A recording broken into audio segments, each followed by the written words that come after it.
Pejalan kaki adalah satu-satunya kelompok terbesar dan paling rentan dari semua pemakai jalan. Dalam kejadian tabrakan, pejalan kaki mempunyai tingkat risiko yang relatif tinggi dibandingkan dengan pengguna jalan lainnya. Sayangnya, pejalan kaki di Indonesia sedikit sekali mendapatkan perhatian di jalan dan paling dirugikan, meskipun mereka merupakan jumlah terbesar pengguna jalan. Sudah saatnya keadaan dirubah. Sebagai ahli rekayasa keselamatan jalan, kita bisa mengubah keadaan pejalan kaki dengan memperhatikan secara khusus pada kebutuhan keselamatan mereka yang khusus.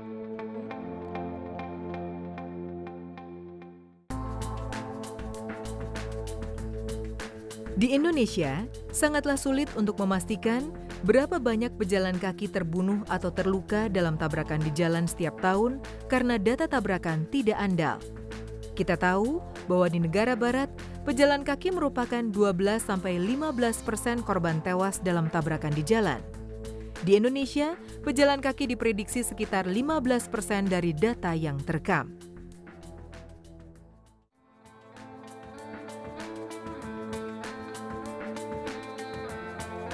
Jangan membatasi atau memberikan rintangan kepada pejalan kaki. Memasang pagar keselamatan, pembatas, atau rintangan lain untuk mencegah pejalan kaki menggunakan suatu rute adalah sia-sia. Upaya itu hampir selalu gagal. Namun ada perkecualian. Memagari jalan bebas hambatan agar pejalan kaki tidak masuk adalah contoh yang bagus. Pejalan kaki selalu memilih jalur terdekat. Mereka tidak akan keluar dari jalurnya dan menggunakan perangkat hanya karena kita sudah memasangnya. Mereka akan memilih jalur terdekat berdasarkan persepsi mereka tentang waktu, jarak, dan risiko. Perangkat pejalan kaki harus ditempatkan di atau dekat dengan jalur yang dikehendaki pejalan kaki. Fasilitas pejalan kaki menggantungkan diri pada kepatuhan pengemudi dan pengendara.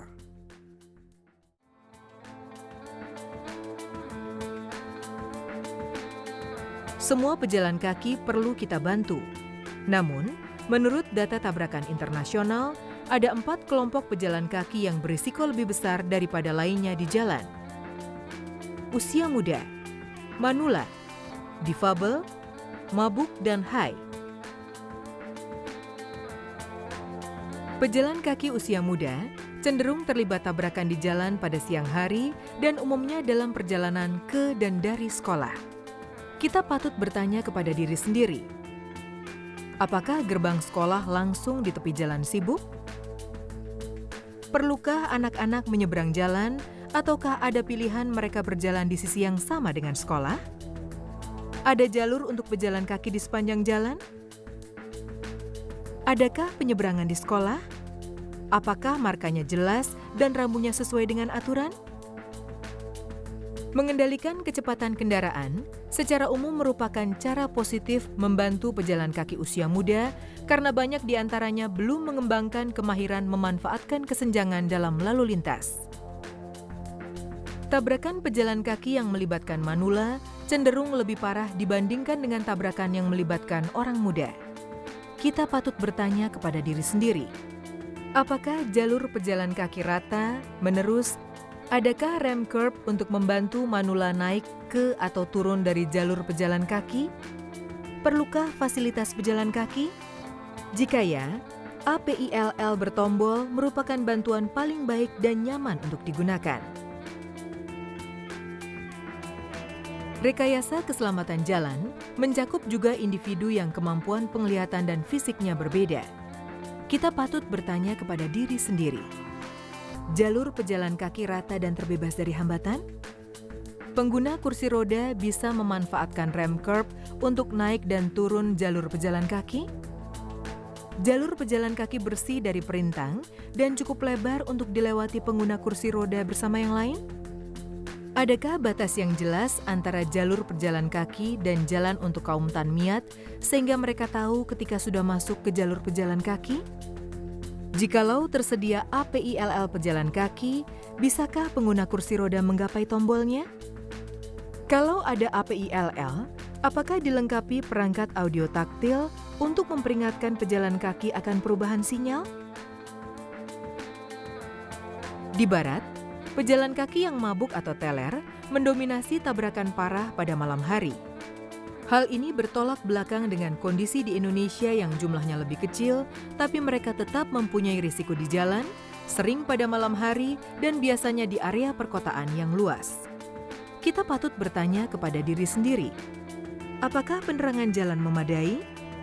Pengemudi dan pengendara diberi kesempatan untuk melihat pejalan kaki yang mabuk atau teler? Bisakah tempat parkir dan halte bus ditata untuk memaksimalkan garis pandang?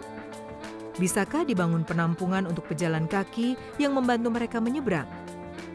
Bisakah dipasang fasilitas penyeberangan untuk membantu pejalan kaki mabuk dan teler menyeberang jalan besar?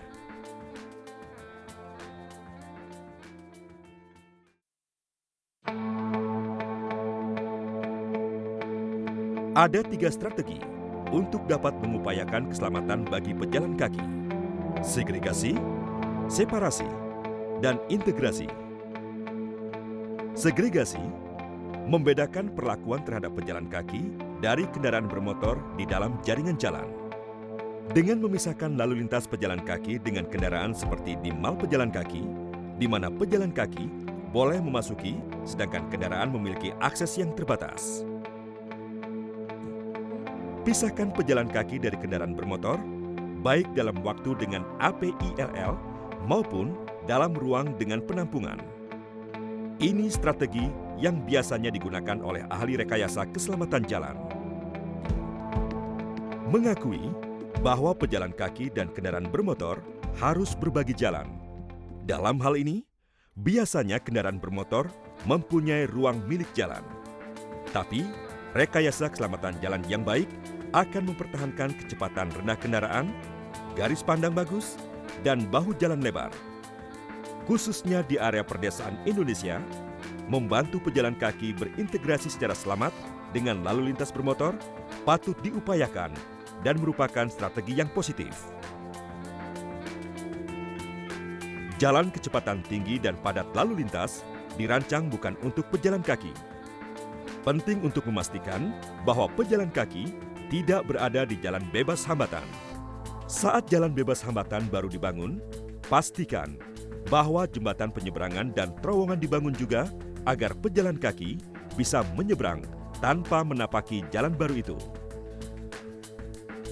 Mal pejalan kaki artinya jalanan di dalam pusat perbelanjaan yang telah dimodifikasi untuk hanya digunakan oleh pejalan kaki.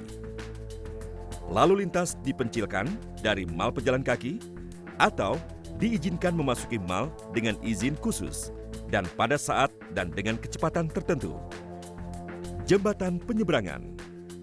Sayangnya, jembatan ini tidak selalu akrab dengan pejalan kaki karena banyak yang curam dan licin saat basah. Jembatan ini juga menarik lapak dan pedagang asongan yang menutupi jalan. Karena dibangun jalan kaki, tidak mau berjalan terlalu jauh untuk lewat jembatan penyeberangan, kecuali mereka menyadari volume dan kecepatan lalu lintas terlalu tinggi. Terowongan pejalan kaki. Nasibnya sama dengan jembatan penyeberangan. Masih ditambah dengan satu masalah lagi. Banyak pejalan kaki mengkhawatirkan keselamatan diri saat harus menggunakan terowongan. Rasa aman pribadi penting, dan sebagian orang, khususnya perempuan, takut menggunakan terowongan, apalagi malam hari. Kalau mau membangun terowongan, pastikan bahwa penggunanya bisa melihat bagian dalamnya sebelum memasukinya. Dan pastikan penerangan yang memadai pada malam hari.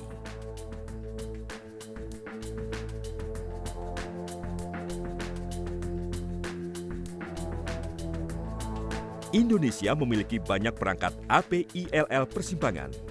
Sayangnya, kebanyakan APILL tidak dilengkapi dengan tempat pejalan kaki. Tidak ada lampu pejalan kaki, dan tidak ada tombol tekan bagi pejalan kaki yang minta menyeberang. Kebanyakan APILL persimpangan tidak memiliki garis zebra dan tidak ada rem curb untuk mendorong pejalan kaki menyeberang di titik ini. Pejalan kaki malah harus mencari jalan di tengah jalan yang sibuk tanpa bantuan apapun.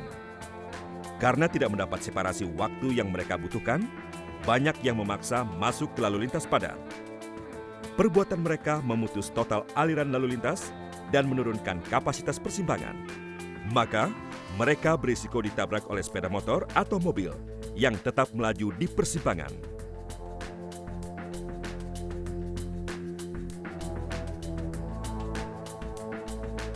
Ada beberapa perangkat APILL pejalan kaki di Indonesia.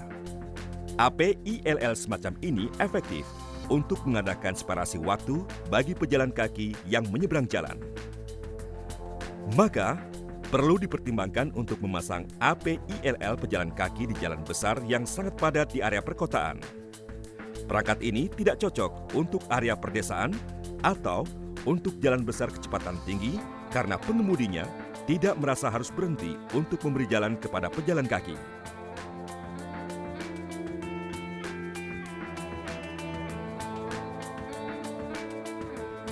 Garis zebra adalah tempat penyeberangan yang diberi marka garis putih sejajar menyeberangi jalan.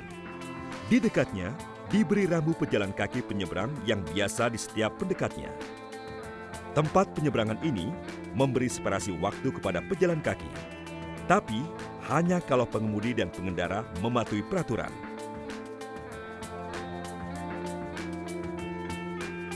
Kita akan sangat membantu pejalan kaki dengan menyediakan separasi ruang bagi mereka.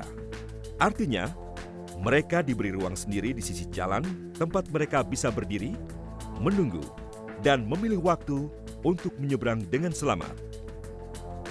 Satu bentuk separasi ruang adalah penampungan pejalan kaki. Itulah pulau lalu lintas kecil yang ditempatkan di pusat jalan. Pulau itu dirancang untuk mencolok bagi pengemudi dan pengendara yang menghampiri.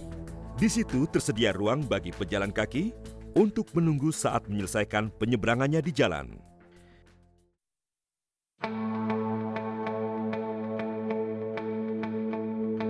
Dengan jumlah hampir mencapai 40 juta motor di jalan, motor merupakan 70% dari semua kendaraan bermotor di Indonesia.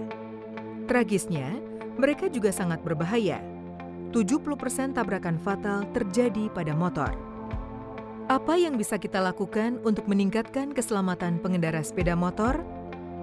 Kita akan senang saat menyadari bahwa memperkenalkan keselamatan jalan kepada pengguna mobil, truk, dan bus sekaligus menjamin keselamatan pengendara motor. Caranya dengan memastikan bahwa telah digunakan rambu dan delineator yang benar dan garis marka yang tepat. Selain itu, kita mewaspadai hazard sisi jalan dan memastikan bahwa persimpangan berkeselamatan dan praktis akan membantu pemakai jalan termasuk pengendara sepeda motor. Namun dua hal perlu diperhatikan untuk membantu pengendara sepeda motor.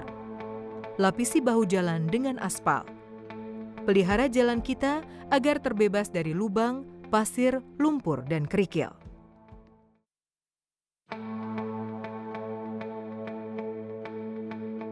Pesepeda membutuhkan ketiga unsur ini agar selamat dan efisien. Ruang.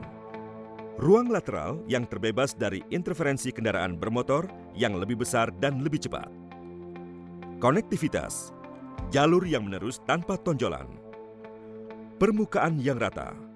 Terbebas dari lubang, saluran yang tidak ditutupi, pasir, lumpur, dan kerikil.